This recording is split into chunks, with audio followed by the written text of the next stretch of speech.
അച്ഛൻ മകനെ കുത്തിക്കൊന്നു. അമ്പൂരി കാരിക്കുഴിയിലാണ് സംഭവം. കുന്നത്തുമല സ്വദേശി 29 വയസ്സുള്ള മനോജാണ് കൊല്ലപ്പെട്ടത്. മനോജിൻ്റെ അച്ഛൻ വിജയകുമാറാണ് മകനെ കുത്തിക്കൊലപ്പെടുത്തിയത്. കറിക്കത്തി ഉപയോഗിച്ചാണ് മകനെ കൊലപ്പെടുത്തിയത്.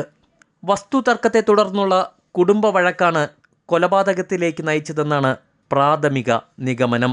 വിജയൻ നെയ്യാർഡാം പോലീസ് കസ്റ്റഡിയിലാണ്. മനോജിനെ നാട്ടുകാർ ചേർന്ന് തിരുവനന്തപുരം മെഡിക്കൽ കോളേജ് ആശുപത്രിയിൽ എത്തിച്ചെങ്കിലും മരണം സ്ഥിരീകരിക്കുകയായിരുന്നു. മൃതദേഹം മെഡിക്കൽ കോളേജ് മോർച്ചറിയിലേക്ക് മാറ്റിയിട്ടുണ്ട്. സംഭവത്തെക്കുറിച്ച് കൂടുതൽ അന്വേഷണത്തിലൂടെ മാത്രമേ കാരണം വ്യക്തമാവുകയുള്ളൂ എന്നാണ് പോലീസ് ഭാഷ്യം.